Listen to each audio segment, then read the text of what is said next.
S.H.Figuarts' Dragon Ball Super Superhero Son Gohan Beast was released on July 25th as a premium Bandai web exclusive and retails for 7,700 yen or $65 US. I pre-ordered my copy from Premium Bandai Japan, but if you pre-ordered through Premium Bandai US, Beast Gohan will arrive a month later in late August. Alright, so let's get this out of the way. I enjoyed Dragon Ball Super Superhero, and I like the design of Beast Gohan. Yes, that's right, it was a fun throwback to what I love about the Dragon Ball series, and the spotlight was on Gohan and Piccolo this time, which led to obviously Tamashii giving us these figures. I assume most of you who are watching this review like this new form of Gohan too, or you wouldn't have clicked on this video, right? Unless you're a loyal subscriber and just really enjoy my videos, in which case, thank you. I'll gladly take that too. But here he is, guys, Son Gohan Beast, or Beast Gohan, in all his silver-haired, battle-torn, purple Ghee glory. And yes, this figure is gorgeous, even more so in hand, and I cannot stress that enough. Photos do not do this guy justice, and then some. But the quality is right up there and just feels really good in hand. Is the hair big and crazy? Yes, it sure is, and that's how it should be because it's accurate to the source material, and I really like how Beast Gohan borrows elements from the original Super Saiyan 2 design and makes it its own thing. I feel the figure captures the aesthetics of Final Battle Beast Gohan beautifully, resculpting and retooling what was already an excellent figure with Ultimate Gohan and turning it into something familiar, but also something that feels completely new. Now for the details. We get some scuffing on the chest and under the gi, but I think the arms could have done with some scarring like Ultra Instinct Goku just to further enhance the battle damage look that they were going for. But I do love what they've done with the gi, especially the new soft plastic overlay. We get sculpted rips and tears throughout the gi, from the torso to the pants, on the front side and on the back side. Yes, sculpting continued onto the backside. The purple used for the soft plastic matches the purple used for the hard plastic, giving the figure a seamless transition between the two materials. And while it's not anything new to Figuarts, as Tamashii have used similar engineering with Ryu and Ken in the Street Fighter line, this is a first for the Dragon Ball line and makes for a cleaner silhouette overall. I'm not too worried about the plastic deteriorating over time, as it feels pretty durable in hand, and while it might not be the same material, the Figuarts Street Fighter figures have stood the test of time so far. I'm all for these softer plastic overlays, and while it's not as conventional as your sculpted on hard plastic costumes, the ab crunch is certainly there and makes for a more streamlined looking figure. However, in saying that, there is some hindrance with the butterfly joints, and Beast Gohan unfortunately can't bring his arms forward as much as the Ultimate Gohan release. So without destroying my figure, I want to show you what's under the gi overlay. And while the gi isn't meant to be removed as the back is tabbed and glued in place, everything is sculpted, not proportionally, but there is a very capable ab crunch. And enough space because of the sculpting, smaller waist, to get that ab crunch moving. And with that, I'm looking forward to seeing what Figuarts can do with the new 3.0 Super Saiyan Goku. Now we move on to the ever so important faces and head sculpts. I don't have the DL custom headpieces, nor do I feel the need to track them down. They are beautiful designs, and the faces are very expressive to a point of being overly exaggerated in a good way, which I like. I know a lot of comparisons are going to be made to both the official and the third party, which can't be helped, but for me, personally, I really like how the head sculpts and faceplates have turned out. They're clean, they're sharp, and look dead on to how I remember Beast Gohan in his final epic battle. I'm really digging the hair. Like I said, it's big, it's crazy, there is a ton of volume and spiky goodness, enough to do some real damage to unprotected exposed skin. Nah, I'm just joking, that was from something else. But the hair is made from your usual, more pliable plastic, hard but not enough to hurt yourself. Still, do be careful, the spikes are still quite pointy. The hair looks great at all angles, especially the side profile, as it seamlessly connects the bottom half of the hair to the back of the thick neck. There's remnants of Super Saiyan 2 Gohan in there, dialed up to the extreme, and I love it. It's kind of up for debate about what color Gohan's hair actually is in the anime, but here it's a straight up light gray, no blue or purple hues, just a flat matte gray color with some darker gray shading from the base, fading out as it goes up, just the way I like it. Now to the faces. Like I said, I don't have the DL custom heads to compare them to, but these are kind of like a toned down version of those third-party offerings, and I hope I do a good job at capturing how good these look, because these faces are really nice. We get 4 faces for Beast Gohan in total, with an extra faceplate for Build a Figure Ultimate Gohan that allows you to recreate the first time Gohan goes Beast Mode. I really like this addition to the release. Something that's a must for this version of Gohan. The printed details are crispy clean, and the sculpted mouth details are sharp, and the red eyes just make each expression pop. Overall, Tamashii did an amazing job from translating anime to plastic. Not only that, but what we saw in the promotional images is what we get in the final production. Well done, QC team, well done. Speaking of QC for my copy anyway, I am very happy to report that Gohan is solid, like really solid. The quality in the plastic, the joints, the overall feel of the figure was actually kind of surprisingly good. It kind of caught me off guard. I don't want to be negative, but I was kind of half expecting it to come with some issues out of the package, but nada. Shoulders, elbows, knees, all tight but buttery smooth. Arms aren't falling off when you pose him, and the face plates sit nice and firm in the head. Hopefully, they're all just as good, and we get a quality batch this time around. Alright guys, so we're going to take a look at articulation, and we're going to start off with the areas that I guess you're most interested in or most concerned about, and they are the butterfly joints and the ab crunch. And as you can see here, I think this is the best way that I can demonstrate the butterfly joints for both figures. As you can see, Ultimate Gohan can bring his arms right into his chest, so no problems doing those Masenko poses or those double-handed poses. But as you can see here, Beast Gohan, because of the soft plastic Ghee overlay, the sleeves there, they do have some resistance, and you can't actually bring both of his arms right into his chest as much as Ultimate Gohan. Although, I mean, I guess you can get it to work. The articulation is the same. It's just those rubbery sleeves that give some resistance to those arms. So as you can see here, when you push the arms together, they kind of spring back. So that's where the problem is. Looking at the ab crunch, I know a lot of people are concerned about the ab crunch, but there really isn't too much difference. Ultimate Gohan does get a bit more range, but there is ab crunch in there with Beast Gohan as well. So again, if you're concerned about that, the difference between the ab crunch isn't as significant as the butterfly joints for both of these figures.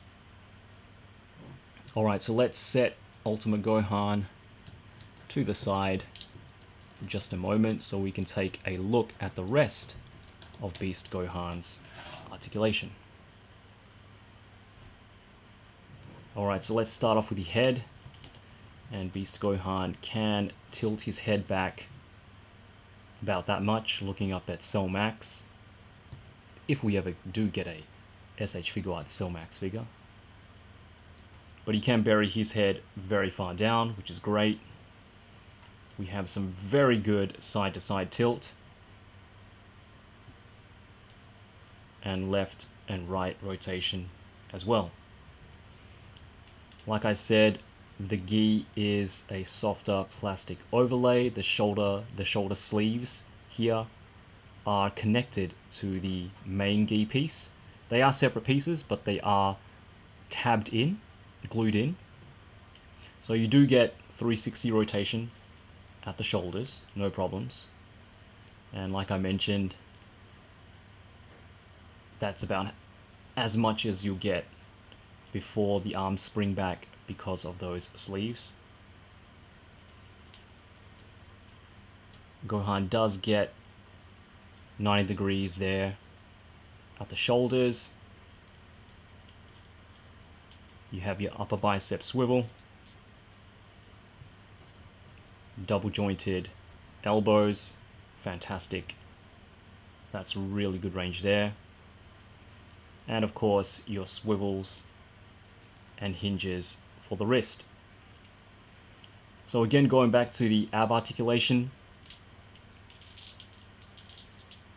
it is a little bit harder to get Gohan into a crunch because obviously the softer plastic and the actual obi, the belt here, is also made of that same rubbery plastic.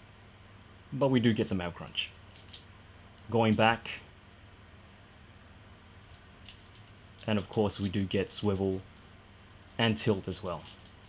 So all in all, pretty good range of movement there for Beast Gohan at the torso. Yeah, really good waist movement there. It's I believe it's a ball joint there at the lower waist, so you can get a lot of nuance posing there. Alright, for the legs, Gohan can do the full splits, almost full splits. That's pretty damn good. He can kick up past 90 degrees, which is fantastic. I like that. And because of the sculpted butt there, can't kick back, but you know, we all know that now. It's the newer 3.0 engineering. We have an upper thigh cut, double knees,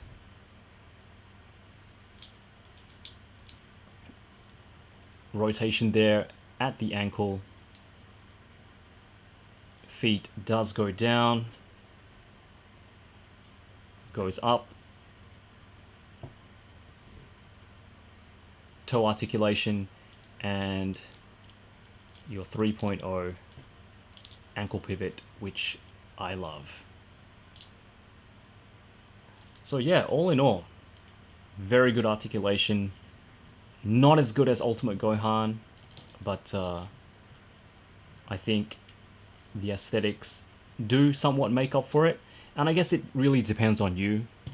I'm not saying that the traditional plastic two-piece torso setup is anything bad, but if you prefer a more streamlined look,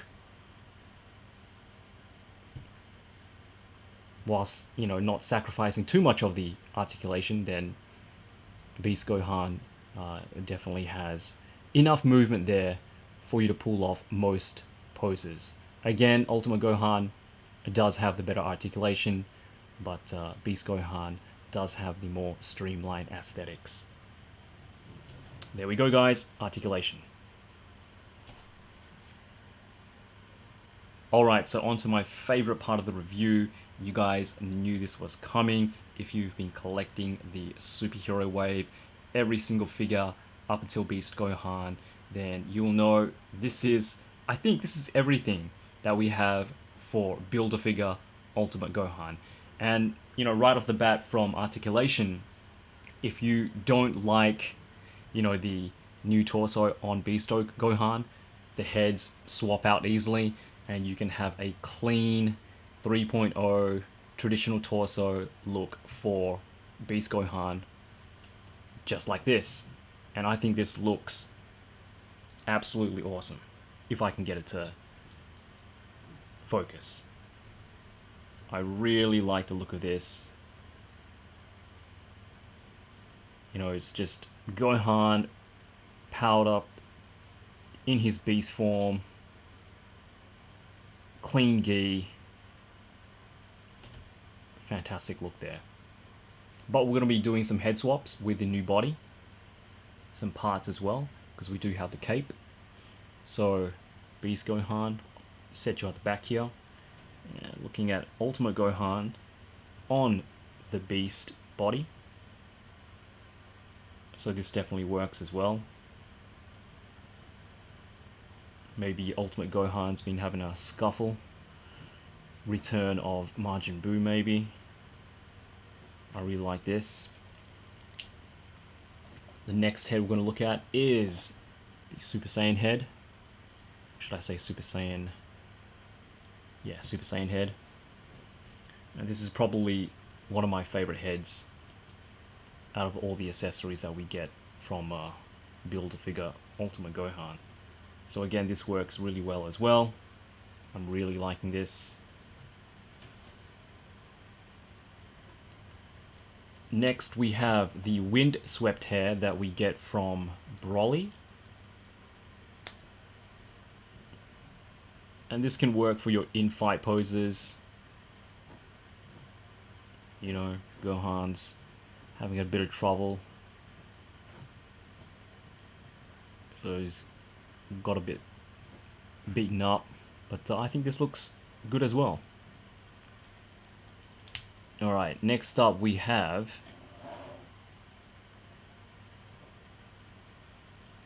powered down base form Gohan with his glasses. And I like this too.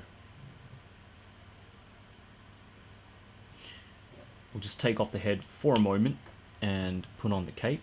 See what that looks like.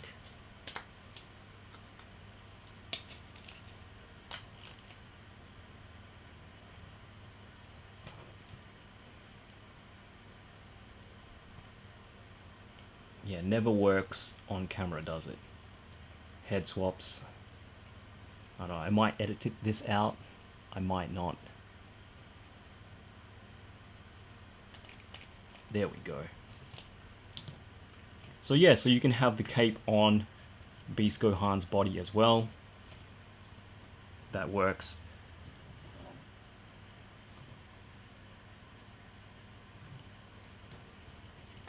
And last but not least, we have